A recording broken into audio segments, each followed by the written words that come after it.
And there, in one corner of the farm, he saw something, a place where she never let anyone touch. The crops there were different, unlike the usual ones he knew. He was surprised. A long time ago, in a village wrapped in red dust and silent hunger, lived a woman called Aku. She was the first child of 10 children, the hope of her house, the one her family believed would carry them from hunger to honey. But Aku's life was hard, very hard. She had no gold, no husband, no land, no laughter. And she walked from sunrise to moonrise. Yet she still slept with an empty stomach and a heavy heart. The pressure on her was very heavy, heavier than the house itself. Her mother, Mama Ya, would always whisper like a bee in her ear, "No love, oh, love is for fools. Find a man with money. Look at Agnes. Look at Abena. They built houses for their parents. What have you done for me?" Aku wanted love, but the voice of her mother was louder than the beat of her own heart. One evening, under the big baobab tree, Aku sat and talked to the stars. "I'm tired," she whispered. "If God won't answer me, maybe the ground will." She scooped a handful of soil and blew into it, and the ground listened. Now, in the forest, where birds don't sing and lights fear to enter, there lived a powerful woman called Mama Scatter. She was old, she was blind, but she saw everything. People said if you whisper to the wind, she would hear. If you walked in silence, she would still call your name. So Aku wrapped her head in a scarf, held a lantern, and walked into the dark forest, not to fetch firewood, but to fetch power. Mama Scatter was already waiting for her. "You have come," she said. "The ground told me you were coming." Aku fell to her knees. "I have tried everything. I want to be rich. I want to break this curse of poverty. The pressure on me to become rich is too much. I want to be rich. I want to make my mother proud. I want my mother to be happy with me." "You will be rich," she said, "but you must pay with the fruit of your womb." Aku froze. "You will marry a rich old man. When you bear him a child, take the placenta, bury it in the soil with a seed. As the plant grows, your wealth will grow. But when the child turns 10, the leaves will fall. Then the child will wither, and you must not cry, not even a tear." 1 month later, Aku met Papa Ajasco, a rich old man with lands, houses, and a lonely soul. He was the richest in the entire village. He had no children. He had no love left. She cooked for him. He smiled. She cared for him. He proposed. The village rejoiced. "Hey, Aku has made it to marry to the richest man in the land. But he's so old." Aku didn't mind the whispers. She walked like a queen. She looked like peace. But inside her was a secret garden, watered with darkness. Papa Jasco built her a supermarket, then a house, then one for her family. Her mother now wore lace and leather bags. When people praised her, Mameya smiled and said, "My daughter and her husband gave me this." Then the twins came, David and Divine. Strong boys, bright like the sun, but Aku did not rest. That very night, when all were asleep, she took the black bag Mama Scatter had given her, wrapped the twins' placenta, and walked to the farm. At midnight, she dug a hole, planted the bag with a handful of corn, and whispered, "Grow well and feed me." The corn grew like magic. The money came like the river. Beauty, wealth, power. But the twins, they grew too. And one day, they began to fade. Mama once said, "A woman with a tree head came from the ground. She wants to take me and Divine." Aku smiled and sent them to bed. "It's just a dream. No one will take you away from me. Okay? Now go back to bed." By morning, they were gone. On the day of the funeral, Aku wore red, no shoes, no tears. The villagers wept. Children cried. The sky turned grey. Even the wind mourned. But Aku, not one tear, not one blink. She only looked up once in a while and smiled faintly like someone who had been pained. She no longer had a heart. She was already consumed by the desire for wealth, by greed itself. One night, in her dream, Mumaskata came again. "Well done, Aku, but the tree is weak. You must nourish it more. The hunger has returned," she said. Aku was 8 months pregnant at the moment. 1 month later, Aku gave birth to triplets this time. And once more, in the midnight hour, she went to the soil. This time, she planted tomato seeds with the placentas. She whispered to the earth. She had no sense of pain or guilt. She was completely empty of love.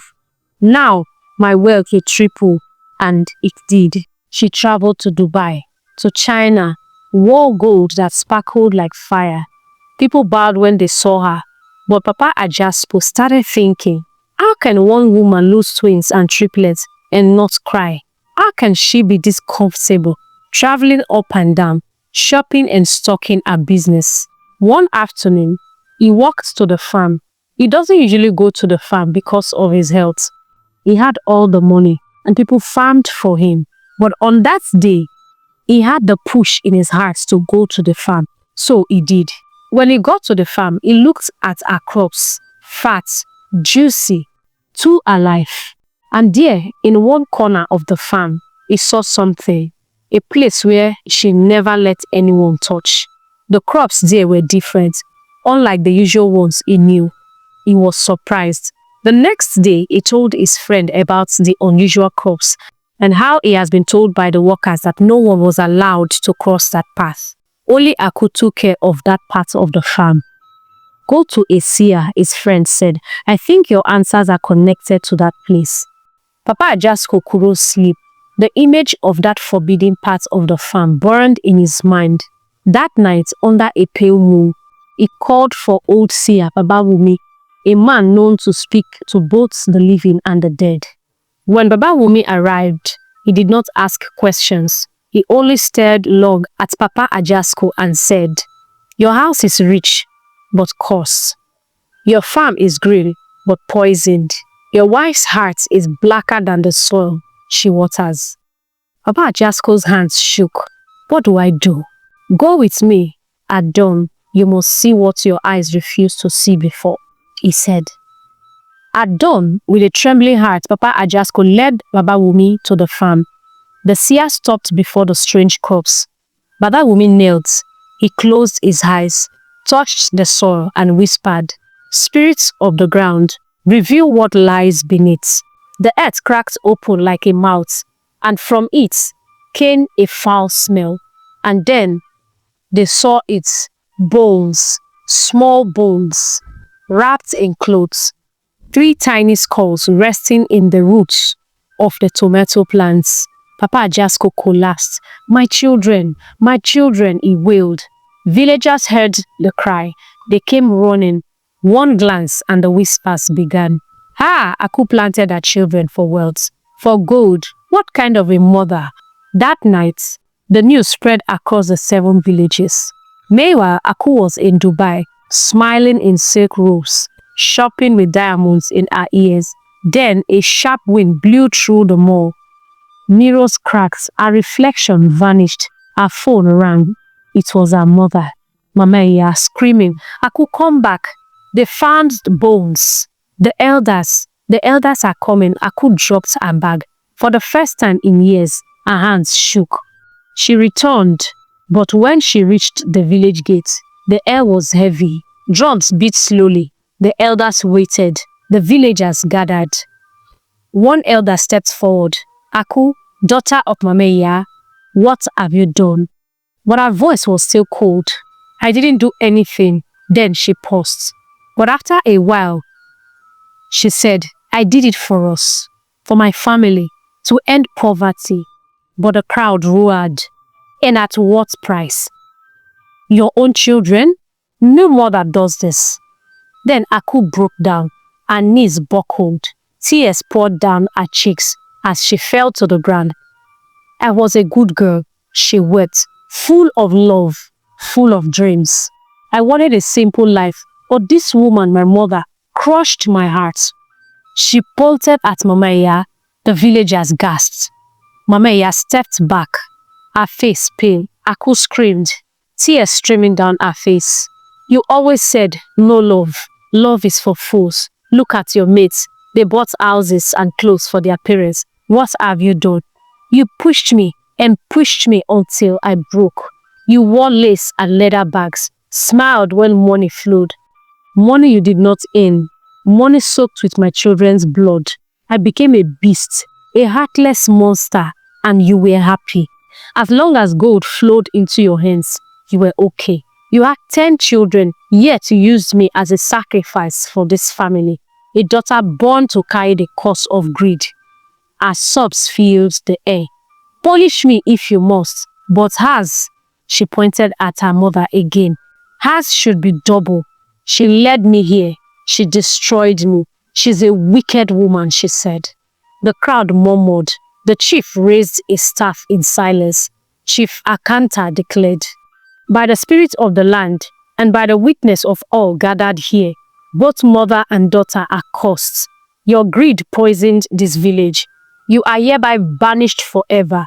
Your names shall no longer be spoken in honor again. Your footsteps will not stain this soil. And so Aku and her mother, in disgrace, were led from the village gates into the entrance of the evil forest. The lands she gained with blood withered to dust. Their gold returned to ash. Everything vanished. And so Aku and her mother was driven into the evil forest to wander about until the day of their death. Moral lessons. Parents must guide with love, not pressure, or they may lead their children to ruin. A mother's love should not be measured by riches, but by the peace of her children. Greed can blind not only the heart, but also the soul, and destroy generations. Wealth gained through evil means will return to dust. Even when pushed, we must choose right, because the consequences of evil fall very heavy. Only you have the power to reject the evil that has been presented to you. You can choose to stand on the truth no matter the pressure. I'll see you in my next video. Thank you for watching. Bye.